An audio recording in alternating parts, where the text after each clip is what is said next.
The heat in the attic was absolutely suffocating, a thick, stagnant blanket of air heavy with the smell of fiberglass insulation and decades of settling dust. I wiped a stream of sweat from my forehead, balancing precariously on a wooden beam while trying to patch the roof leak my father had ignored for months. He claimed he didn't have the back for it, which was his code for wanting to sit on the recliner and watch football.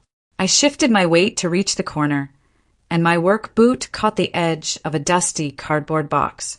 It tumbled over, spilling old papers across the pink insulation. One envelope stood out immediately. It wasn't yellowing or crinkled like the old tax returns or utility bills. It was crisp, bright white, and stamped with a crimson seal I had only seen in my most desperate dreams. My heart hammered against my ribs, so hard I thought it might crack them, as I reached out to pick it up. It was already open. I pulled out the letter, my hands trembling so violently the paper rattled in the silence. Dear Ms. Cheryl Duke, we are pleased to offer you admission for the fall semester. My name is Cheryl. I am 25 years old, a logistics manager for a major shipping firm, and the owner of this house. And for the last 4 years, I believed I wasn't smart enough, wasn't good enough, and that my parents were the only people who would ever support me. Cheryl. My mother's voice shrieked from the floor below, sharp and demanding, cutting through the floorboards. The Wi-Fi is down again. Come down here and fix it. I stared at the date on the letter. For years ago, they had stolen it. They had stolen my life. I said nothing. I maintained my peace. I folded the letter, slid it into my back pocket, and wiped the sweat and grit from my face. A cold, dangerous calm settled over me. I smiled. As I climbed down the rickety ladder, my mind flashed back to that kitchen table 4 years ago with terrifying clarity. I was 21, hopeful and terrified. I had been checking the mailbox every single day for months, but my mother insisted on getting the mail because she didn't want me to stress. I remembered the scene perfectly.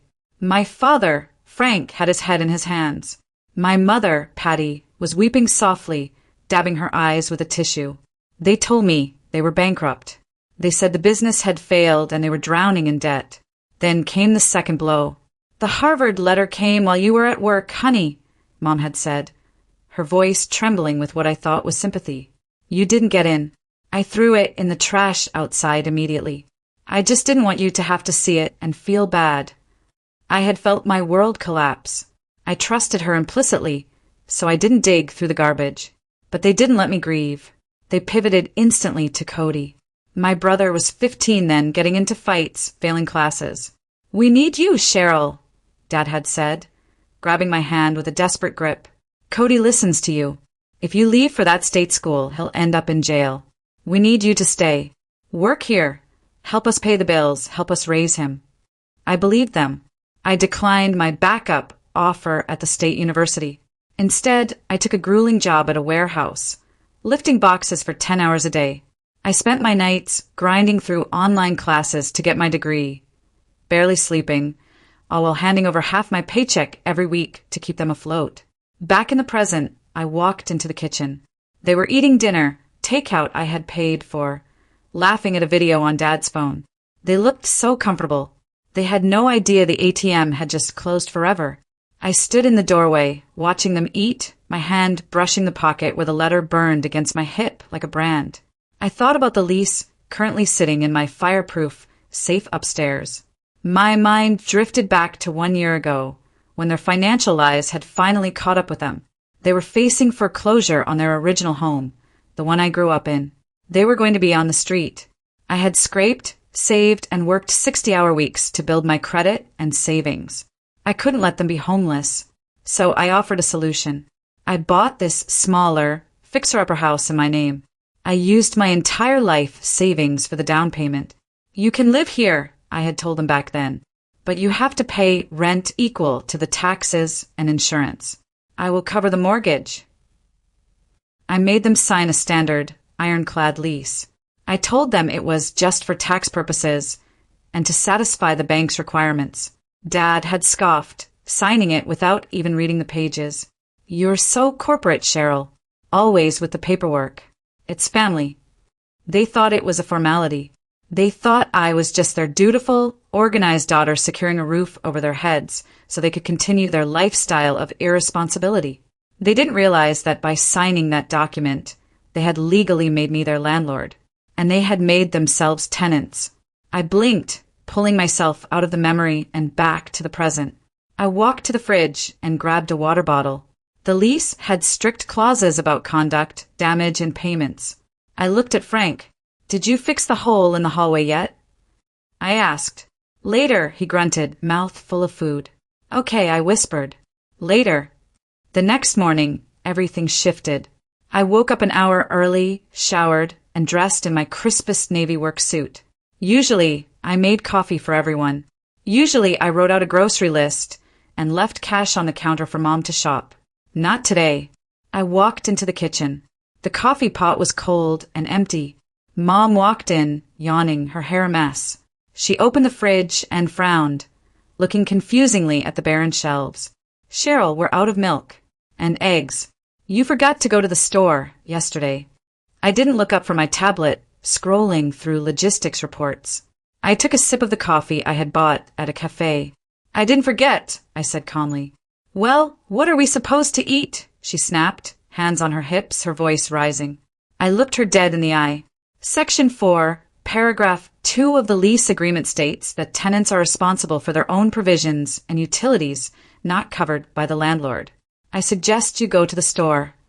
Mom blinked, stunned, then let out a sharp, incredulous laugh. "Tenants? Cheryl, don't be ridiculous. I gave birth to you. Stop playing boss." "It's not a game, Patty," I said, using her first name for the first time in my life. The shock on her face was worth it. I stood up, grabbed my keys, and walked to the door. "I'm going to work. I have a consultation with a housing attorney at 10. I slammed the door before she could respond. The war had begun. 2 days later, I didn't come home for dinner. Instead, I arrived at 6 p.m. sharp, still in my work clothes, holding clipboard and a digital camera. I had taped a notice of inspection to their bedroom door 24 hours ago, as required by state law. I unlocked the front door and walked in. Dad was on the recliner, watching TV, surrounded by empty soda cans. "Move," I said, not raising my voice. "What is your problem?" He barked, not looking away from the screen. "Annual landlord inspection," I replied. I walked past him and started snapping photos. I took a high-resolution picture of the cigarette burn on the beige carpet. Smoking was a strict lease violation.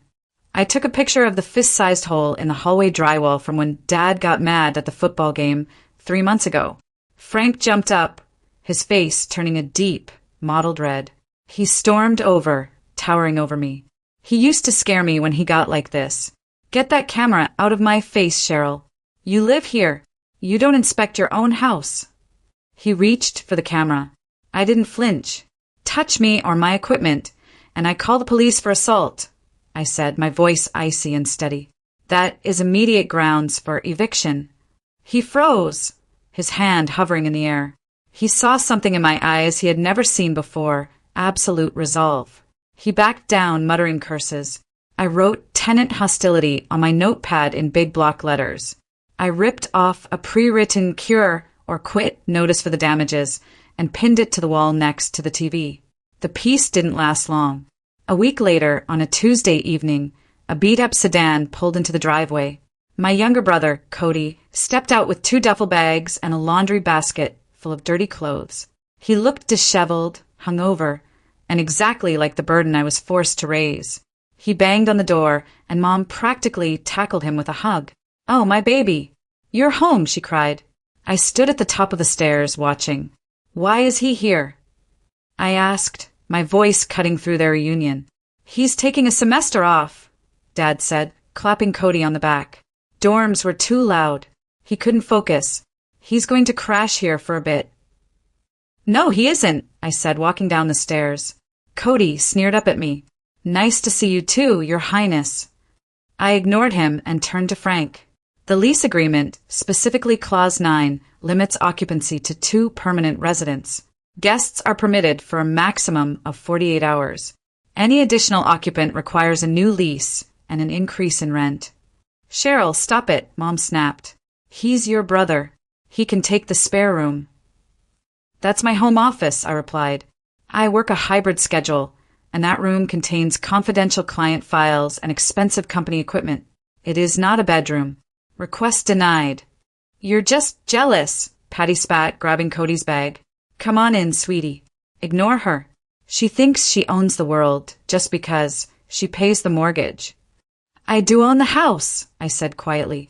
I turned around, went into my office, and locked the deadbolt. My hands were shaking, not from fear, but from the sheer audacity. I came home early on Friday, sensing something was wrong. My intuition was sharp, a survival mechanism developed from years of living with them. As soon as I opened the front door, the smell hit me. It was a mix of stale tobacco and something sweet and acrid. Marijuana. No smoking on the premises, I muttered, dropping my keys. I walked down the hall. My office door was wide open. The wood around the deadbolt was splintered. They had kicked it in. Inside, Cody was sprawled on an air mattress he had shoved between my desk and the filing cabinet. He was playing video games on a monitor he had unplugged my work computer to use. A bong sat on my desk, dripping murky water onto my expense reports. He looked up, eyes red. Chill out, Cheryl. Mom said it was fine. I didn't yell. I didn't scream about the invasion of privacy or the damage to my property. I pulled out my phone. I took a photo of the broken door jamb. I took a photo of the drug paraphernalia on my work desk. I took a video of him sitting there, exhaling smoke. I walked back to the living room where my parents were watching TV. They looked up, annoyed. Section 14, illegal activity. Section 21, destruction of property. Section 9, unauthorized occupants, I recited. This is a non-curable breach of lease. You have 30 days to vacate. The room went silent. Then Frank laughed. They didn't pack. They didn't look for apartments. They threw the formal eviction notice I printed out into the kitchen trash, while maintaining eye contact with me. You're bluffing, Frank said, digging into a steak dinner. You're not going to kick your own parents out on the street. You don't have the guts. They called a family meeting that night. They sat me down at the table, flanking me like interrogators. It was a classic gaslighting session. We raised you, Mom said, her voice trembling with manufactured emotion. We sacrificed everything for you. And now, because you have a little bit of money, you think you're better than us? You own this house because we supported you while you worked. We let you live under our roof rent-free for years. I paid all the utilities and bought the groceries since I was 20, I corrected calmly. Ungrateful, Dad growled. You're a cold-hearted bitch, Cheryl, just like your grandmother. I sat there, stone-faced. My hand drifted to my pocket, feeling the sharp corner of the Harvard acceptance letter I now carried everywhere. They talked about sacrifice while they had buried my future in a box in the attic. They talked about love while siphoning my paycheck. I stood up. The notice stands. 29 days left. I walked upstairs, locked my bedroom door, and sent a text to my lawyer, Mr. Keaton. They refused to cure. Prepare the unlawful detainer filing. We file on day 31. The next phase was isolation. Since they couldn't break me directly, they recruited the flying monkeys, a term my therapist used for the enablers who do the narcissist's dirty work. My phone blew up. Aunt Brenda, cousins Brian and Jessica, even my grandmother from Florida. The messages were vicious. How can you do this to them? Monster. They are elderly people. They were 52. I blocked them one by one, but they found ways to reach me. I was in the grocery store on a Sunday, picking up meal prep supplies for the week, when I felt a hand grab my shoulder. It was Aunt Brenda. She looked manic. You, she hissed, causing heads to turn in the produce aisle. You should be ashamed of yourself. Your mother is sick with worry. She can't sleep. It's a business decision, Brenda, I said, pulling away. They violated a legal contract.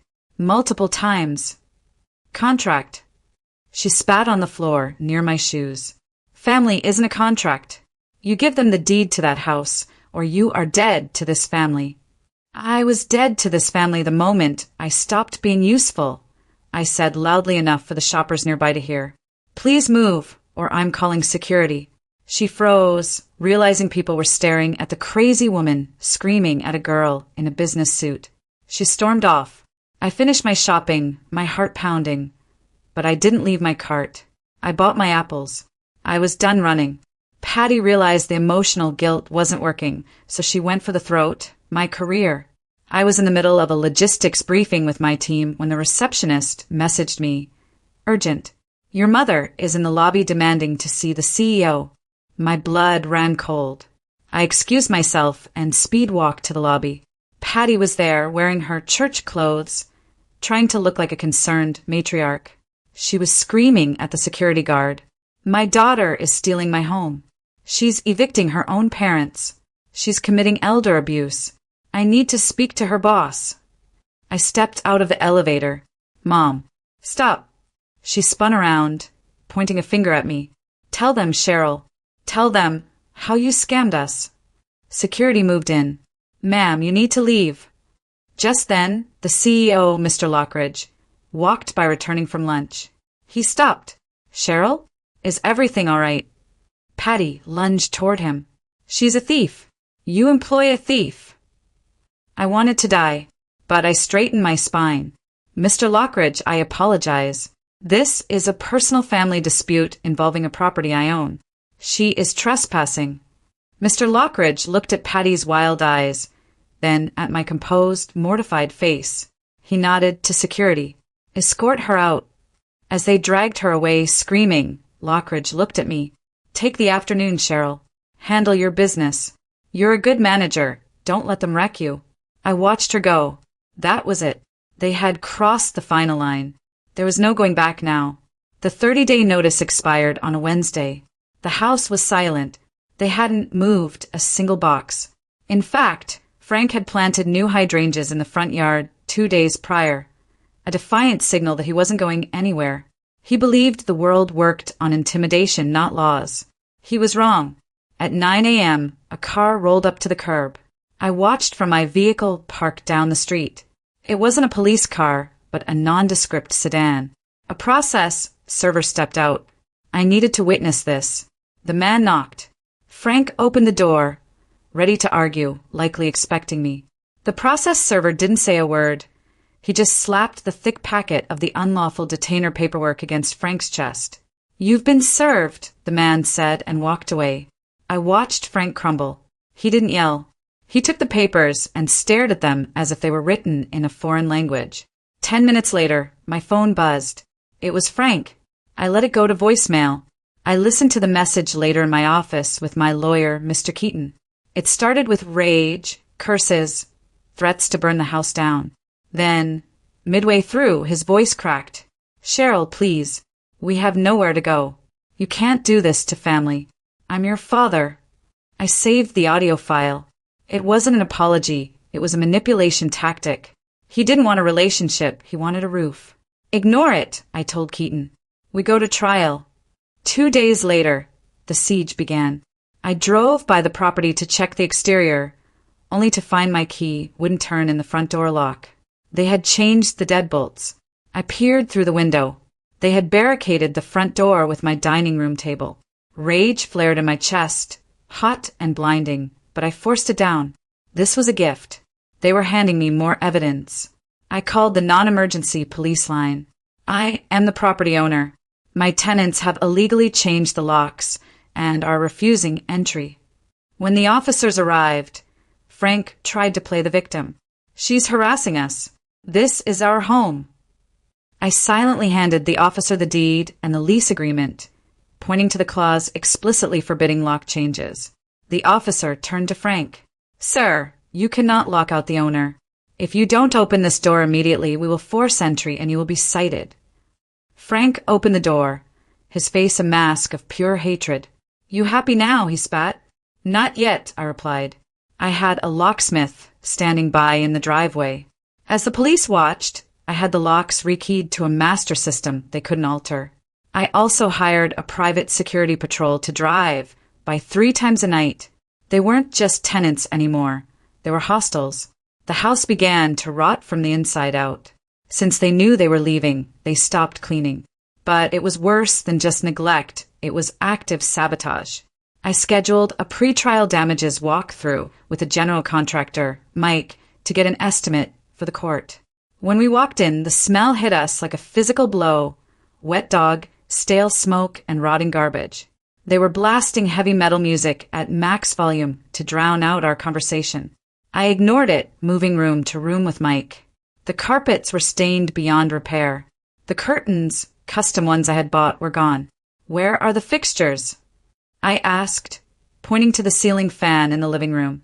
It had been ripped out, leaving exposed wires dangling like severed nerves. Patty sat on the couch, smoking a cigarette, ashing directly onto the floor. "We bought those fans with our money," she screamed over the music. "We're taking them." They hadn't. I had the receipts for everything. Mike, a burly guy who had seen everything in this business, looked shaken. We walked out to the driveway, gasping for fresh air. He shook his head, looking back at the house. "Cheryl, I've seen bad tenants. I've seen cracked dens. But I've never seen people hate their own kid this much. They're trying to hurt you." "I know," I said. "Write it all up." Cody texted me the next day. "Can we talk?" "Just us. Diner on Main." I hesitated. Cody was the golden child, the one who got the brand new cleats while I wore hand-me-downs. But he was also my brother. Maybe he saw the insanity of what they were doing. I met him at the diner. He looked tired. "This has to stop, Cheryl," he said, pushing a pancake around his plate. "Mom is losing her mind."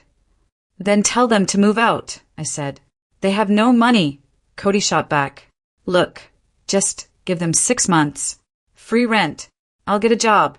We'll save up. Please." "I can't trust them, Cody. They lie." He sighed, looking out the window. "I know. Like the letter." I froze. "What?" He didn't look at me. "The Harvard letter. I saw Mom hide it in the tax box 4 years ago. I told her it was messed up, but she said if you left, we'd lose the house. I was just a kid, Cheryl. I didn't know what to do." The air left the booth. He knew. For 4 years, he watched me work in a warehouse, watched me give up my dreams to buy him video games and sneakers, knowing I had a ticket out. He had traded my future for his comfort. I stood up, throwing a $20 bill on the table. "No deal," I said, my voice trembling. "Court is next week. Tell them to pack." I thought I had seen the bottom of their depravity. I was wrong. 3 days before the hearing, a process server caught me leaving my office. "Cheryl Duke?" he asked. I nodded. He slapped a thick envelope into my hand. "You've been served." I ripped it open in my car. It was a countersuit. My parents had found a lawyer, likely one working on contingency, who smelled a settlement. They were suing me for constructive trust and unjust enrichment. The suit claimed that the house wasn't mine at all. It alleged that the $40,000 down payment I had made was actually their money, gifted to me to hold the property in trust for them. They were claiming that it was mattress money they had hidden during their bankruptcy to keep it safe from creditors, and I was merely a straw buyer trying to steal their asset. I felt a wave of nausea.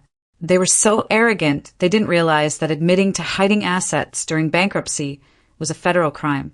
They were confessing to a felony just to rob me. But in civil court, a lie this big could muddy the waters. If a judge believed them, I wouldn't just lose the eviction case. I could lose the house and owe them legal fees. I called Mr. Keaton, my hand shaking. "They're lying," I choked out. "It's all my money." "We know that," Keaton said, his voice grim. "But now we have to prove it. And if they have documentation, this just got a lot more complicated." The deposition room was sterile, freezing, and smelled of cheap coffee. My parents sat across the long table, flanked by their oily lawyer. They wouldn't look me in the eye. Their lawyer slid a single piece of paper across the table. "Exhibit A," he smirked. I looked down. It was a typed letter, dated June 12th of last year. I, Cheryl Duke, acknowledge that the $40,000 down payment for the property was a gift from my parents, Frank and Patty, in exchange for lifetime residency. At the bottom was my signature, and next to it a notary stamp. The room spun. The signature was perfect. The loop of the C, the sharp slant of the D. For a terrifying second, I doubted my own sanity. Had I signed this? Had I been so tired from working double shifts that I signed something they slipped in front of me? The document is notarized, their lawyer stated proudly. Irrefutable proof. Keaton kicked me under the table. We called for a recess. In the hallway, Keaton's face was pale. Cheryl, if that document is real, you lose. Not just the eviction, they get the house. And you'll be on the hook for their legal fees. It's over. I didn't sign it, I whispered, panic rising in my throat. I swear I didn't. The signature is a match, Keaton said grimly. Unless you can prove you weren't there, we're dead in the water. I tore my apartment apart that night. I dug through old cloud calendars, credit card statements, and work emails. I was hunting for June 12th. I needed to know where I was. It was 3 a.m. when I found it. A Delta Airlines receipt. On June 12th, I wasn't in my parents' kitchen signing away my future.